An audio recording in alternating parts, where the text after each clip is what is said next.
அனைவருக்கும் வணக்கம். TNPSC group 4 2025 பலர் இந்த எக்ஸாம் எழுதியிருப்பீங்க.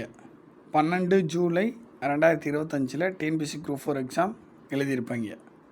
நிறைய பேர் எழுதியிருப்பீங்க. கிட்டத்தட்ட பார்த்தீங்கன்னா ஒரு 13 லட்சம் பேர், ஓகேங்களா, 13 லட்சம் பேர் எக்ஸாம் எழுதியிருக்கீங்க.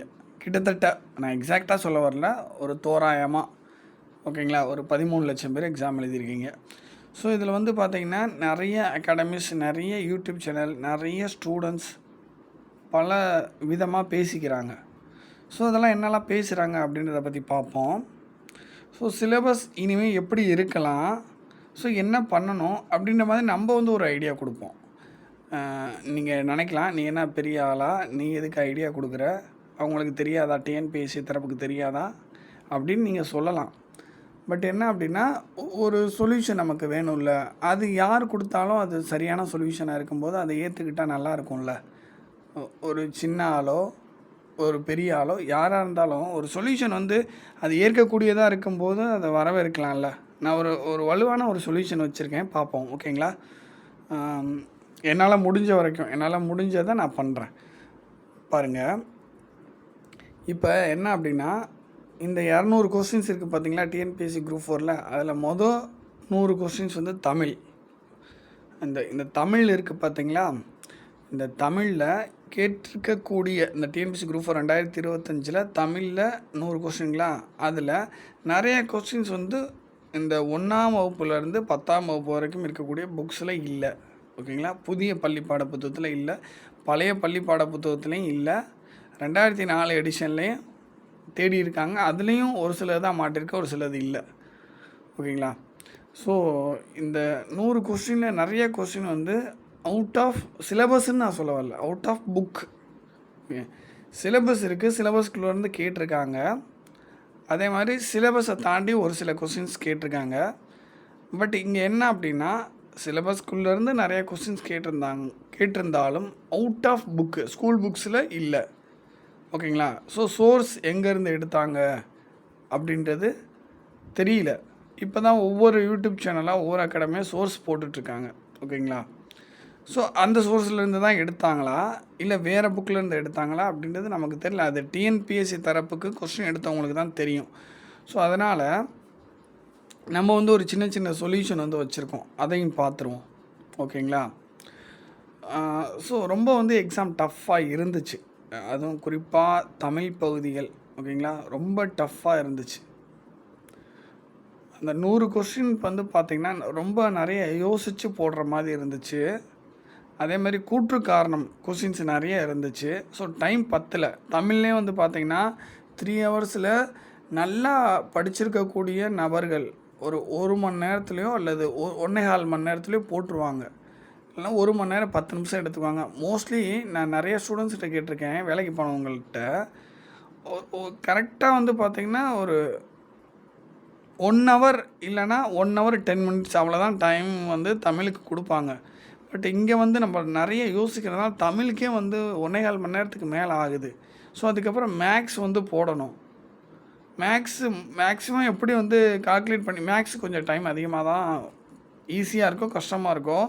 மேக்ஸுக்கு எப்படி நம்ம ப்ரெடிக்ட் பண்ணிட்டு வந்துருப்போனால், மேக்ஸுக்கு ஒரு கொஸ்டினுக்கு 45 செகண்ட்லேருந்து 1 நிமிஷம் வரைக்கும் ப்ரெடிக்ட் பண்ணிட்டு வந்திருப்போம். அதுக்கப்புறம் ஜிகே பகுதி, சயின்ஸு, சோசியல், இந்த பகுதிகள், நடப்பு நிகழ்வு, இதெல்லாம் போகும்போது கூற்று காரணங்கள் அதிகமாக இருக்கும்போது யோசிக்க நம்ம கொஸ்டினை நிறையா மிஸ் பண்ணுவோம், தெரிஞ்ச கொஸ்டினும் தப்பாக போடுவோம்.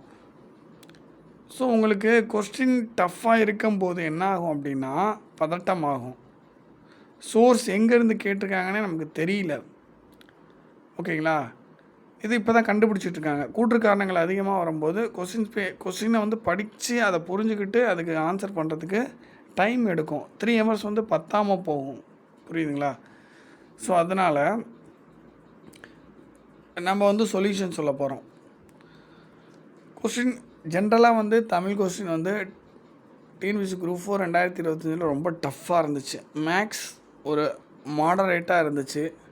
அதே மாதிரி ஜிகே பகுதி மொத்தமாக மேக்ஸ் அண்டு ஜிகே எல்லாமே ஜென்ரல் ஸ்டடீஸ் பார்த்திங்கன்னா ஒரு மாடரேட் லெவலில் இருந்துச்சு, ஓகேங்களா. சிலர் மேக்ஸு ஓகே ஈஸி அப்படின்றாங்க. அதே மாதிரி அந்த சயின்ஸ், சோசியல் சயின்ஸ் பகுதிகளிலேருந்து கேட்டிருக்கக்கூடிய கொஸ்டின்ஸ் வந்து பாதி ஈஸியாக இருந்துச்சு, பாதி கஷ்டமாக இருந்துச்சுன்னு சொல்கிறாங்க. சிலர் வந்து முக்கால்வாசி ஈஸியாக இருந்துச்சு, கால்வாசி கஷ்டமாக இருந்துச்சுன்னு சொல்கிறாங்க. ஸோ ஓவராலாக வந்து எக்ஸாம் ரிவ்யூன்னு எடுத்துக்கும் போது தமிழ் வந்து டஃப்புங்க. ஓகேங்களா. ஜிஎஸ் ஜென்ரல் ஸ்டடீஸ் வந்து ஒரு மீடியம் மாடரேட்டுன்னு சொல்லலாம். ஓகேங்களா. வேக்கன்சி வந்து பார்த்திங்கன்னா 4000க்குள்ளே தான் இருக்குது. எல்லாமே சேர்த்து junior student, VAO, forest card, forest watcher எல்லாமே, டைப்பிஸ்ட், ஸ்டெனோ டைப்பிஸ்ட் எல்லாத்தையும் சேர்த்து ஒரு 4000க்குள்ளே தாங்க வேக்கன்சி இருக்குது. கொஸ்டினும் டஃப்பாக இருக்குது. கொஸ்டின் டஃப்பாக இருக்கிறதுனால கட் ஆஃப் வந்து கம்மியாக ஆகும். பட் வேக்கன்சி இங்கே கம்மியாக இருக்குல்ல. ஸோ அப்படி பார்க்கும்போது கட் ஆஃப் கம்மியாகும்னு சொல்ல முடியல. ஓகேங்களா. ஸோ நம்ம கட் ஆஃப் ப்ரிடிக்ஷன்லாம் போட்டிருக்கோம். அந்த வீடியோட லிங்க்லாம் டிஸ்கிரிப்ஷனில் கொடுக்குறோம், நீங்கள் பாருங்கள். ஓகே, இப்போ நம்ம என்ன சொல்ல வரோம்னா, சிலபஸே வேண்டாங்க. டிஎன்பிசி குரூப் 4க்கு, குரூப் 4 தானேங்க, அதுக்கு எதுக்குங்க சிலபஸ்ஸு? சொல்கிறத கொஞ்சம் கேளுங்க. அதாவது டிஎன்பிசி குரூப் 2, குரூப் 1 அப்படின்றப்ப அது வந்து காலேஜ் லெவலில், டிகிரி லெவலில் நீங்கள் வந்து கொஸ்டின்ஸ் கேட்பாங்க. டிஎன்பிசி தரப்பில் டிகிரி லெவல்ன்ற போது அப்போ அவுட் ஆஃப் புக் வந்து போவாங்க, சோர்ஸ் எங்கே வேணாலும் போவாங்க. குரூப் 2, குரூப் 1 அப்படின்ற போது டிகிரி ஸ்டாண்டர்டில். ஸோ அப்படி பார்க்க போனால் என்ன வேணாலும் கேட்கலாம். அங்கே கொடுத்துருக்கக்கூடிய சிலபஸை வச்சுக்கிட்டு அந்த டாப்பிக்குள்ளே எது வந்தாலும் கேட்கலாம். ஸோ அப்படின்ற மாதிரி ஆகுது. ஓகேங்களா. ஸோ அதனால் அதில் நீங்கள் வந்து அவுட் ஆஃப் புக் போகிறீங்க அப்படின்னா அந்த ஸ்டூடெண்ட்ஸ் யாரும் அந்தளவுக்கு பெருசாக எடுத்துக்க மாட்டாங்க. பட் இங்கே வந்து குரூப் 4 தானே. குரூப் 4ன்ற போது என்ன அப்படின்னா 10th ஸ்டாண்டர்டு. ஓகேங்களா. ஸோ குவாலிஃபிகேஷன் 10th இருக்கிறவங்களுக்கான ஒரு எக்ஸாம் தான் இது. இதில் வந்து டிகிரி லெவலில் இருக்கவங்க கலந்துக்கிறாங்க. அதுக்காக அந்த குவாலிஃபிகேஷன் இருக்குது பார்த்தீங்கன்னா, 10th லெவல் எக்ஸாம் அதுக்குள்ளே தான் கேட்கணும். அதை தாண்டி போகக்கூடாது. அதுக்கு தான் வந்து என்ன அப்படின்னா குரூப் 1, குரூப் 2, குரூப் 4 3 இருக்குது. குரூப் 4ன்றப்போ 10th லெவல்னால் டிகிரி லெவலில் இருக்கிறவங்க எக்ஸாம் எழுதினாலுமே அந்த 10th குவாலிஃபிகேஷனுக்குள்ளே இருக்கிற மாதிரி தான் கேட்கணும். குரூப் 1 அப்படின்றபோது டிகிரி லெவல் போங்க, சிலபஸை வச்சுக்கிட்டு எங்கேருந்து வேணாலும் கேளுங்க. குரூப் 2 டிகிரி லெவல் போங்க, சிலபஸை வச்சுக்கிட்டு எங்கேருந்து வேணாலும் கேளுங்க. ஓகேங்களா. ஸோ இப்போ என்ன சொல்ல வரோம் அப்படின்னா குரூப் 4 தான் ஒரு என்ன சொல்கிறதுனா, குரூப் 4 தான் வந்து கொஞ்சம் வேக்கன்சி மற்ற குரூப் 2, குரூப் 1 கம்பேர் பண்ணும்போது குரூப் 4 தான் வேக்கன்சி அதிகமாக வருது. இதுதான் 10th குவாலிஃபிகேஷன். இங்கே தான் கொஸ்டின் ஈஸியாக இருக்கும்.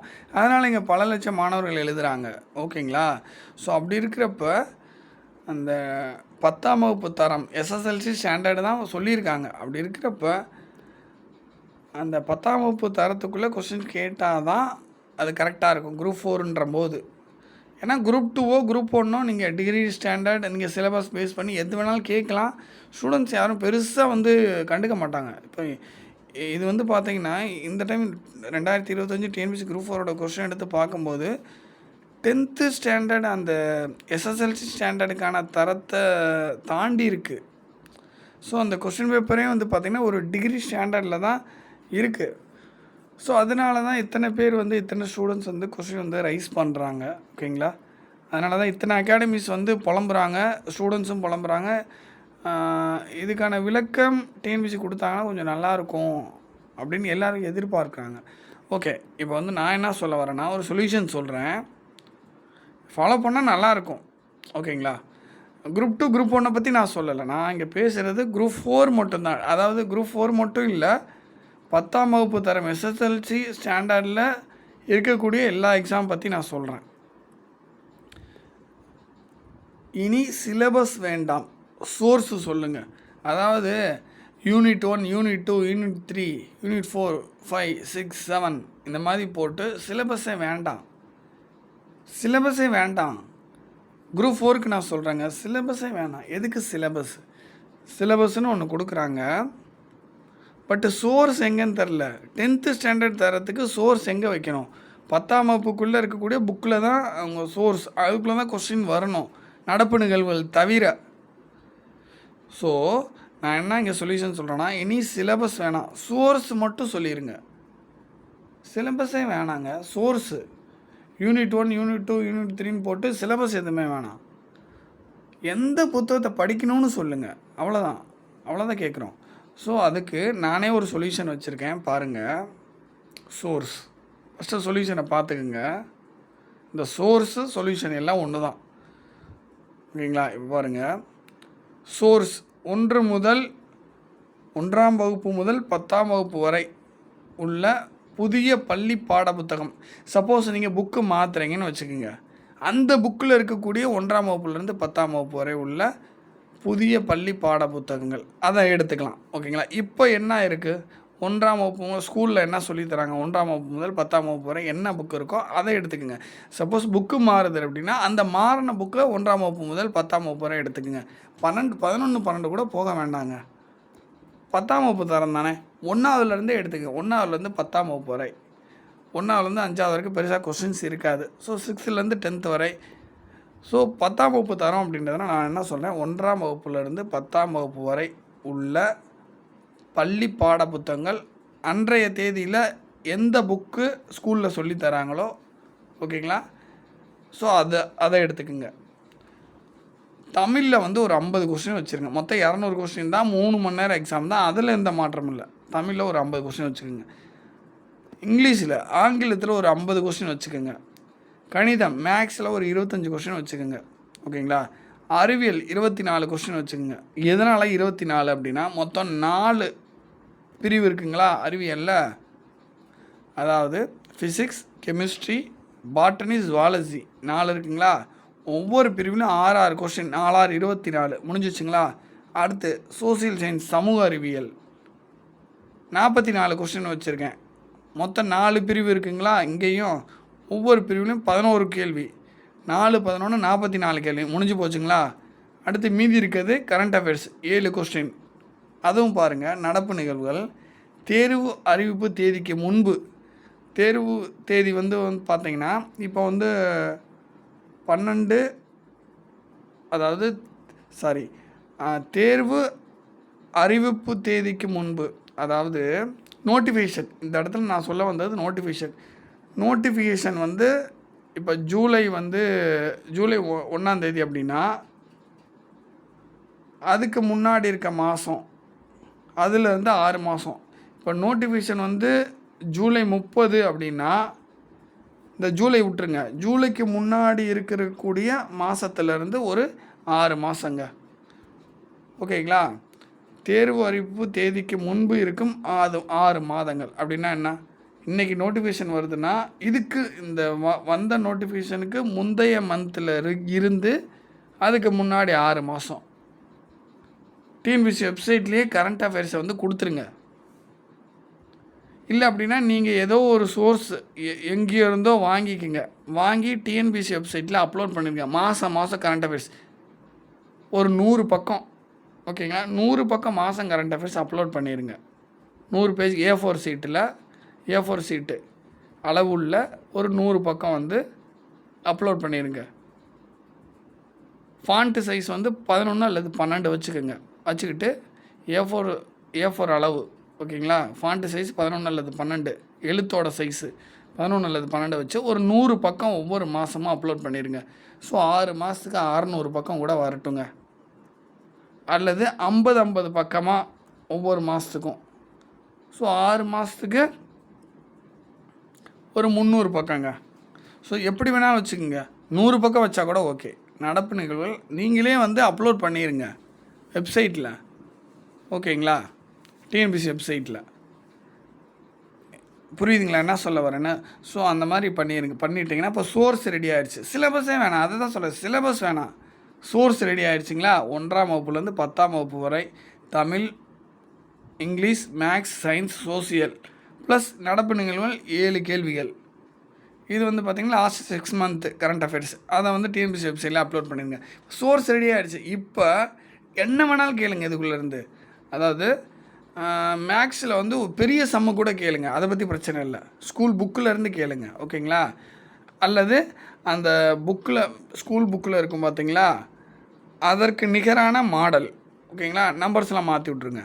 ஸ்கூல் புக்ஸில் இருக்கக்கூடிய மாடல் அதற்கு என்ன நம்பர்ஸ் இருக்கோ அந்த நம்பர்ஸ்லாம் மாற்றி கூட கேளுங்க மேக்ஸ் பொறுத்த வரைக்கும். ஓகேங்களா? ஆனால் அதே மாடல். ஓகேங்களா? ஸோ அதே மாதிரி இங்கே இந்த இடத்துல நான் என்ன சொல்கிறேன் அப்படின்னா, தமிழுக்கு வந்து பார்த்திங்கன்னா இலக்கணம், இலக்கியம் இப்படிலாம் தனித்தனியாலாம் வேணாம். நீங்கள் மொத்தமாக 50 கொஸ்டின் எப்படி வேணாலும் கேளுங்க. 6வதுலேயே வந்து 50 கொஸ்டின் எடுத்தாலும் சரி, இல்லை 10வதுலேயே 50 கொஸ்டின் நீங்கள் எடுத்தாலும் சரி, ஓகேங்களா? ஸோ 9வதில் நீங்கள் 50 கொஸ்டின் எடுத்தாலும் சரி, அல்லது வந்து 6லேருந்து 10 வரைக்கும் 10 கொஸ்டினாக எடுத்தாலும் சரி, எப்படி வேணாலும் எடுத்துங்க. தமிழ் 50 கொஸ்டின், அது இலக்கணமாக 50 கொஸ்டின் எடுத்தாலும் சரி, இலக்கியமாக 50 கொஸ்டின் எடுத்தாலும் சரி, எப்படி வேணாலும் எடுங்க. ஆனால் ஸ்கூல் புக்ஸு 1வதுலேருந்து 10ஆம் வகுப்பு வரைக்கும் இருக்கணும், ஓகேங்களா? இது இங்கிலீஷ் கூட சேர்த்துக்கங்க. இதுக்கு வந்து எதிர்ப்பு வந்து சிலர் தெரிவிப்பாங்க, தெரிவிச்சிட்டு போகிறாங்க. ஸ்கூல் புக்ஸ் சோர்ஸை சொல்லிடுங்க. 6ஆம் வகுப்புலேருந்து அந்த 1ஆம் வகுப்புலேருந்து 10ஆம் வகுப்பு சோர்ஸ் சொல்லுங்கள். ஆங்கிலத்தில் 50 கேள்விகள் வச்சு வைங்க, அதனால் ஒன்றும் தப்பு இல்லை. ஆங்கிலத்தையும் தெரிஞ்சுக்கிட்டோம், ஓகேங்களா? இதுக்கு எதிர்ப்பு தெரிவித்தாலும் பரவாயில்ல. ஆனால் சோர்ஸ் இருக்குல்ல, 6லேருந்து 10ன்னு ஒரு சோர்ஸ் கொடுக்குறீங்களா, அதுதான் இங்கே முக்கியமே தவிர, சிலபஸ் நீங்கள் கொடுத்துட்டு சிலபஸ்ன்னு ஒன்று கொடுக்குறீங்க. ஆனால் அந்த சிலபஸை கொடுத்துட்டு நீங்கள் பல புத்தகங்கள்லேருந்து கேட்கும்போது எந்த புத்தகம் படிக்கணும்னு தெரியாமல் போயிடுது. என்ன தான் காம்படிட்டிவ் எக்ஸாமாக இருந்தாலும் இது வந்து டிஎன்பிஎஸ்சி குரூப் 4ன்றது 10th ஸ்டாண்டர்ட். அதனால தான் இவ்வளோ தூரம் நான் பேசிகிட்டு இருக்கேன், ஓகேங்களா? குரூப் 2க்கோ குரூப் 1க்கோ இதெல்லாம் யாரும் அந்தளவுக்கு பெருசாக கண்டுக்க மாட்டாங்க. குரூப் 4 தான் ஒரு எளிமையான எக்ஸாம், நிறைய பேர் எழுதக்கூடிய எக்ஸாம், ஏழை மாணவர்கள் எழுதக்கூடிய எக்ஸாம், கிராமப்புற மாணவர்கள் எழுதக்கூடிய எக்ஸாம். ஸோ இதுதான் வந்து நிறைய பேத்துக்கு ஒரு வாழ்க்கையோட லட்சியமாக இருக்குது. இது வந்து கனவை நினைவாக்குறதுக்கான ஒரு சாத்தியக்கூறாக இருக்குது. ஸோ இதை எப்படி கேட்கணுமோ அப்படி கேட்கணும் அப்படின்றத ஒரு என்ன சொல்கிறதுனா ஒரு கோரிக்கையாவோ ஒரு அமைதியான கோரிக்கையாக கூட வைக்கிறோம். ஸோ மேக்ஸு 1ஆம் வகுப்புலேருந்து 10ஆம் வகுப்பு வரைக்கும் மேக்ஸு 10த்துலலாம் 5 மார்க்ஸ் வரும்ல, அதை கூட கேட்டு வச்சாலும் ஓகே தான். ஓகேங்களா? பசங்க ஷார்ட்கட் கண்டுபிடிச்சிக்குவாங்க, ஒன்றும் பிரச்சனை கிடையாது. நம்பர்ஸை கூட மாற்றி விட்ருங்க, ஆனால் அதே மாடல் கேளுங்க. சயின்ஸில் 24 கொஸ்டின், ஒவ்வொரு பிரிவுக்கும் 6 question, 4 24. Physics, chemistry, botany, zoology 1ஆவதுலேருந்து 10ஆவது வரைக்கும் வச்சுக்கோங்க. அதே மாதிரி சமூக அறிவியல், சோசியல் சயின்ஸ் 44 கேள்வி, 4 பிரிவு இருக்குல்ல, ஹிஸ்ட்ரி, பாலிட்டி, ஜியாகிரஃபி, எக்கனாமி இருக்குங்களா? ஸோ ஒவ்வொரு பிரிவிலும் 11 கேள்வி வச்சுக்கோங்க, ஓகேங்களா? ஸோ இதில் வந்து பார்த்திங்கன்னா இதுலேயும் நான் என்ன சொல்கிறேன்னா, இப்போ வரலாறுலலாம் வேர்ல்டு ஹிஸ்ட்ரி இல்லாமல் இருக்கும், அதெல்லாமே ஆட் பண்ணிக்கலாம், ஒன்றும் பிரச்சனை. எல்லா லெசனையும் ஆட் பண்ணிக்கோங்க. சயின்ஸில் எல்லா லெசனையும் ஆட் பண்ணிக்கோங்க, எல்லாத்தையும் படிக்கட்டும், ஓகேங்களா? ஸோ அதெல்லாம் 10த்துக்குள்ளே இருக்கட்டும், 10த்துக்குள்ளே இருக்கிற மாதிரி, புரியுதுங்களா என்ன சொல்கிறேன்ட்டு? ஸோ இதெல்லாம் இப்படி பண்ணுறீங்க அப்படின்னா சோர்ஸு, இதுதான் சோர்ஸு. இப்படி பண்ணால் மட்டும்தான் படித்தவங்களுக்கும் படிக்காதவங்களுக்கும் வித்தியாசம் கண்டுபிடிக்க முடியும். யார் படிச்சிருக்கா அவங்க தான் இதுக்குள்ளே வர முடியும். அப்போ தான் ஒருத்தன் வந்து நம்பி வந்து உள்ளே வருவான். ஒருத்தனுக்கு இந்த மாதிரி கொடுத்தா தான் நம்பிக்கை ஏற்படுத்தும். இதுதான் வெளிப்படைத்தன்மை. இப்போ இப்படி இருக்குன்னா எல்லாருமே படிப்பாங்க, புரியுதுங்களா? எல்லாருமே படிப்பாங்க. ஒரு எக்ஸாமில் விட்டாலும் அவங்களுக்கு வெறுத்து போகாது, திருப்பி அடுத்த எக்ஸாமுக்கு படிக்கிறதுக்கு வந்துடுவாங்க. எல்லாமே இதுக்குள்ளே தானே இருக்குது, சோர்ஸ் கொடுத்துட்டாங்கல்ல, ஓகே நம்ம படிப்போம் அப்படின்னு சொல்லிட்டு படிக்க வருவாங்க. ஸோ சோர்ஸ் தான் முக்கியமே தவிர சிலபஸ் இங்கே முக்கியம் கிடையாது. எந்த புக்குன்னு சொல்லிடுங்க, சரி இதெல்லாம் இல்லைங்க வேறு புக்கு நாங்கள் சொல்கிறோம் அப்படின்னாலும் அந்த புக்கு சொல்லிடுங்க. நீங்கள் ஒரு 10 புக்கு கூட கொடுங்க, அந்த 10 புக்கு என்ன புக்குன்றதை சொல்லிடுங்க. இல்லைனா டிஎன்பிஎஸ்சி தரப்பில் கூட ஒரு 10 புக்கு ரிலீஸ் பண்ணுங்கள், அந்த 10 புக்கிலேருந்து கேட்போன்னு சொல்லிடுங்க. சோர்ஸ் தான் முக்கியம், ஓகேங்களா? ஸோ சிலபஸ் இப்போ திருப்பி சொல்கிற சிலபஸே முக்கியம் இல்லை, சோர்ஸ் எந்த புக்கெல்லாம் படிக்கணும்னு சொல்லிடுங்க, பசங்க படிச்சிருவாங்க. அப்போ தாங்க என்ன ஆகும்னா, நல்லா கவனிங்களே, இப்போ இவ்வளோ விஷயங்கள் இருக்குங்களா, இவ்வளோ விஷயங்களையும் படித்த ஒரு நபர் இருக்கான், அல்லது இதில் பாதி மட்டும் படித்த நபர் ஒருத்தன் இருக்கான் அப்படின்னா என்ன ஆகும் அப்படின்னா, ஃபுல்லாக படித்தவன் உள்ளே வந்துடுவான். அரைகுறையாக இந்த பாதி படிச்சிருப்பான் பார்த்திங்கன்னா, அவன் ஆட்டோமேட்டிக்காக வெளில போயிடுவான். இப்படி கூட வச்சுக்கோங்க. இப்போ இவ்வளோ இருக்குங்களா, இப்போ இதிலேருந்து இது வரைக்கும் ஒருத்தன் படிச்சிருக்கான் அப்படின்னா, ஓகேங்களா, அவன் வெளியில் போகிறதுக்கும் வாய்ப்பு இருக்குது. ஆனால் இதிலேருந்து இது ஃபுல்லாக படித்து நடப்பு நிகழ்வுமே சேர்த்து படிச்சிட்டான் அப்படின்னா அவன் உள்ளே வர்றதுக்கு வாய்ப்பு இருக்குது, ஓகேங்களா? எல்லாத்தையும் மேலோட்டமாக ஒருத்தன் படிச்சுட்டு வருவான், எல்லாத்தையும் நல்லா தரவாக ஒருத்தன் படிச்சுட்டு வருவான். ஸோ தரவாக படித்தா ஆட்டோமேட்டிக்காக உள்ளே வருவான். இப்படி தான் நம்பிக்கை வரும். இப்படி பண்ணால் தான் நம்பிக்கை வரும். இப்படி பண்ணால் தான் படித்தவங்களால் உள்ளே வர முடியும். ஸோ மேக்ஸிமம் இந்த வீடியோ வந்து ஷேர் பண்ணுங்கள். ஒரு லெவலில் ரீச் ஆகிற வரைக்கும் ஷேர் பண்ணிங்கன்னா அவங்க டிஎன்பிசி தரப்புக்கு போச்சுன்னா கொஞ்சம் யூஸ்ஃபுல்லாக இருக்கும். ஓகேங்களா? ஸோ இதை வந்து ஸ்டூடெண்ட்ஸ்க்காக தான் நான் சொல்கிறேன். ஓகேங்களா? அதுக்கு மேலே ஷேர் பண்ணுறதும் பண்ணாததும் அவங்கவுங்களோட விருப்பம். இது வந்து ஒரு சொல்யூஷன் இருக்குல்ல இதில், அதனால சொல்ல வரேன். தேங்க்யூ.